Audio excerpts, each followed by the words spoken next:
Putri yang Kubuang. Novel, Nyala Mentari. Penulis, Mande Hanifah. Episode 2. Silahkan follow akun FB Mande Hanifah, karena di beberapa saat kisah Nyala akan tayang lebih dulu di wall pribadi.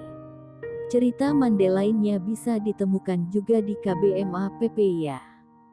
Silahkan follow, sayang. Cari aja Mande Hanifah.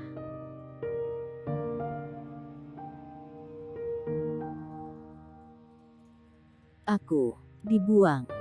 Pertanyaan itu berputar-putar dalam kepalaku, bergantian dengan kilasan kenangan masa kecil bahagia bersama mami dan kakak. Bagaimana mungkin aku tak bisa membaca keadaan, bahwa selama ini kami tidak berbagi kode genetis yang sama. Nala. Tepukan kakak di pundak membuat kolase memori dalam kepalaku terburai. Entah sudah berapa lama aku tenggelam dalam pikiranku sendiri. Aku tidak tahu apa saja yang kakak dan papi bicarakan beberapa menit tadi. Detik ini aku bagai dibenamkan ke dalam palung paling dalam. Air mata tidak sanggup lagi ku kendalikan. Dia terus-menerus membentuk anak sungai kecil di pipi. Ini kali pertama aku merasakan sakit luar biasa tepat di ulu hati.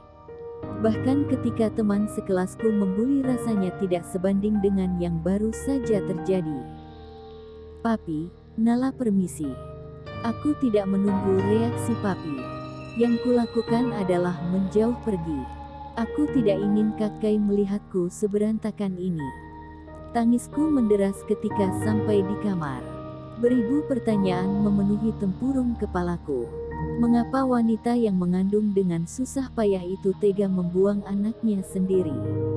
Apakah karena aku terlahir berbeda? Rasa benci padanya kemudian berduyun-duyun menyerangku. Nala, bolehkah aku masuk? Kakak mengulang pertanyaan setelah puluhan kali kuabaikan. Nala, kita bisa berjalan-jalan sebentar di taman. Lalu makan es krim kesukaanmu. Aku melempar bantal ke pintu yang sengaja kukunci rapat. Bisa-bisanya kakak berseloroh dengan es krim di saat yang tak tepat seperti ini. Jangan menggangguku, Kak. Aku hanya ingin sendirian sekarang. Baiklah Nyala Mentari, istirahatlah. Aku tahu kakak belum pergi. Bayangannya masih dapat kulihat berpendar di bawah pintu. Sedikit lama ia di sana. Mungkin ingin memastikan bahwa aku baik-baik saja. Ia masih sepeduli ini setelah tahu bahwa aku bukanlah bagian dari keluarga mereka. Bagaimana aku bisa hidup tanpa kakak setelah ini? Bagaimana caraku menghadapi diriku sendiri ketika rasa minder itu bertandang ke dalam diri? Aku tidak ingat kapan tepatnya tertidur setelah lelah menumpahkan air mata. Sudah pagi ternyata, cahaya keemasan tampak merengsek masuk melalui celah kain jendela kaca. Aku belum merapikan diri ketika pintu diketuk lagi. Pergilah Kak, aku hanya ingin sendirian. Aku sedikit berteriak, agar kakak tahu bahwa aku benar-benar tidak ingin diganggu. Aku tidak siap dia melihatku dengan mata membengkak dan rambut tak karuan. Lebih dari itu, aku ingin mulai membiasakan diri tanpa kakak. Membiasakan diri tanpa pelukannya ketika duka-duka tak kunjung reda. Mendidik hati bahwa dia bukan lagi lelaki yang halal untuk kudekap kapanpun aku ingin. Nyala, ini, Bunda. Bolehkah Bunda masuk? Tidak dengan kakak, Bunda. Bunda sendirian, Nyala. Aku membuka pintu dengan malas. Bunda kemudian duduk di sisi ranjang. Dia memegang sebuah benda yang kukenal. Kotak itu lagi. Padahal aku sengaja meninggalkannya di ruang kerja papi kemarin. Semalam, aku mati-matian melupakan pernah melihat benda-benda dalam kotak itu. Bunda mendekat, aku tengah terduduk di lantai. Mataku tidak lepas dari pantulan diriku pada cermin lebar yang mengisi hampir 1/5 dinding kamar. Perempuan itu lantas mengambil sisir dan mulai melakukan sesuatu pada rambut pirangku. Bunda adalah sahabat mami sejak kecil. Dia adalah putri salah satu pelayan setia keluarga Mami sejak kecil. Entah apa yang membuatnya memutuskan untuk tidak menikah dan memilih mengabdikan seluruh hidupnya untuk keluarga Mami. Padahal Bunda memiliki segala sumber daya memikat seorang lelaki untuk dijadikan suami. Dia cantik dan berwawasan luas. Di kamarnya, beratus-ratus buku tersusun di atas rak yang berjenjang-jenjang. Baginya, tiada hari tanpa melahap ribuan informasi. Aku terlalu sungkan untuk bertanya mengapa Bunda tidak pernah punya keinginan untuk membangun sebuah keluarga. Sejak semalam aku merasa keluarga ini terlalu banyak menyimpan rahasia-rahasia. Sejak kapan Bunda mengetahui bahwa aku bukan terlahir dari rahim Mami? Getar suara tak dapat lagi kutahan. Wajah Bunda datar. Gelombang pedih di hatiku tidak terjadi di dadanya. Tangannya masih sibuk menyisir rambutku. Sejak dua pesuruh membawamu ke rumah ini, kamu cantik dan unik. Kami semua jatuh cinta ketika pertama kali melihatmu. Bunda tidak mengalihkan pandang dari benda bergerigi di tangannya. Wajahnya sedatar beberapa saat lalu. Lalu kami berdua terdiam agak lama. Apakah Nyala membencinya? Pandangan Bunda dialihkan pada cermin. Tatapan kami berada pada posisi yang sejajar. Sangat. Aku tidak ingin memaafkannya. Bagaimana jika dia tidak seperti yang kita bayangkan? Maksud Bunda, bagaimana jika dia punya alasan yang kuat untuk meletakkan Nyala di mobil itu? Aku tidak mau tahu, Bunda. Jika hanya dilahirkan untuk dibuang, aku memilih mati saja dalam kandungan. Nyala sudah melihat benda-benda ini. Bunda beranjak untuk mengambil kotak yang tadi dibawanya. Satu persatu isi kotak ia keluarkan di hadapanku. Aku memilih memeluk lutut dan membenamkan kepalaku di sana. Nyala, kamu sudah memeriksa semuanya bukan? Aku tidak tertarik.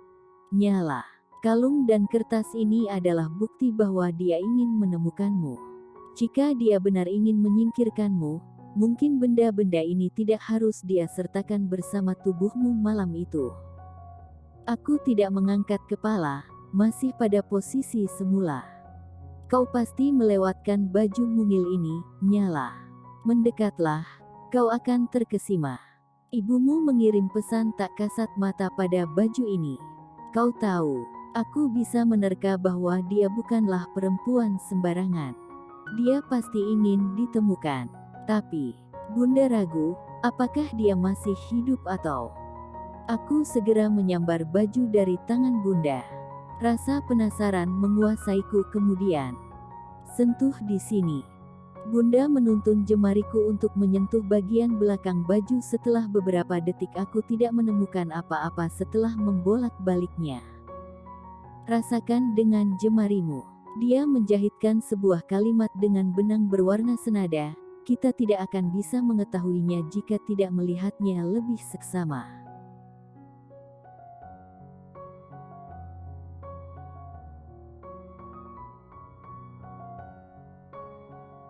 Bunda menuntun jemariku lagi. Aku bisa merasakan benang timbul pada jemariku. Tulisan itu sengaja ditempa di bagian dalam. Jika kita lihat dari bagian sebaliknya, dia hanya berbentuk pola-pola tidak bermakna. Kau bisa merasakannya. Sekarang beritahu Bunda, apa yang dia katakan. Aku meraba sekali lagi, memastikan bahwa aku tidak keliru. Aku tidak punya pilihan. Tolong. Titian jerami. Paula. Seketika tenggorokanku seperti dipilin. Dadaku penuh sesak oleh udara. Kuulang-ulang meraba pesan itu. Titian jerami, Bunda bisa menerka ini adalah tempat di mana kau berasal. Sedang Paula adalah namanya. Dan pesan itu, cukup memberi kita gambaran bahwa dia tidak dalam keadaan baik-baik saja ketika membuangmu. Aku melempar benda-benda itu. Naluriku masih menolak bahwa dia sengaja membuangku untuk satu tujuan. Benciku masih membentuk lubang dalam dada. Bunda, Nala harus ke dapur. Maaf. Aku sengaja menghindar dari analisa-analisa yang mungkin saja akan dilontarkan lagi oleh Bunda. Aku tidak ingin pandanganku pada ibu kandung yang kejam itu berubah seketika saja. Aku mengutuknya.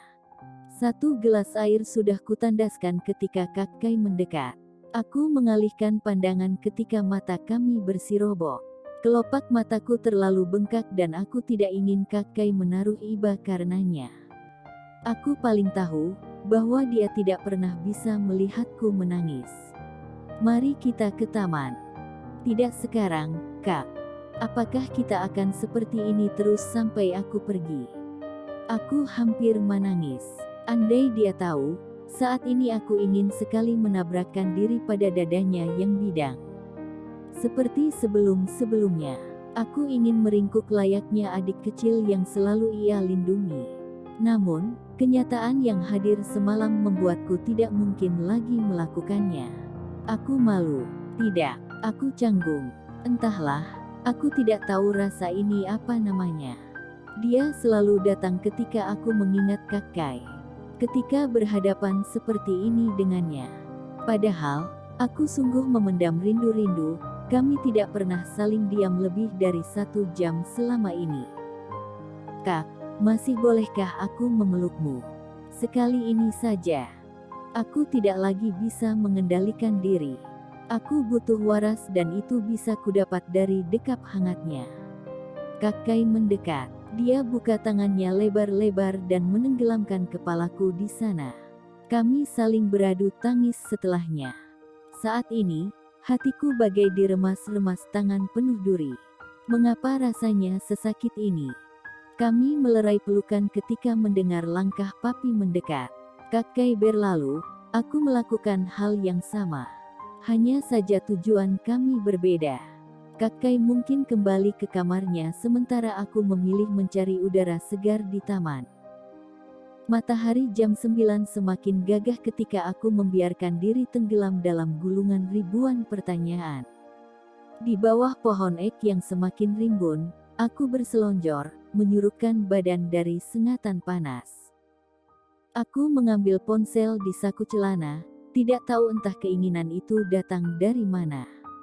Perlahan ku ketikkan kata kunci titian jerami pada layarnya. Aku salah memasukkan kata kunci. Aku hanya menemukan foto-foto kerajinan tangan dan jembatan. Kuulangi sekali lagi, kali ini dengan menambahkan kata desa di depannya. Dan aku seperti tidak percaya dengan apa yang baru saja aku temukan. Semua berita pada mesin pencarian Google menampilkan judul serupa. Desa yang hilang.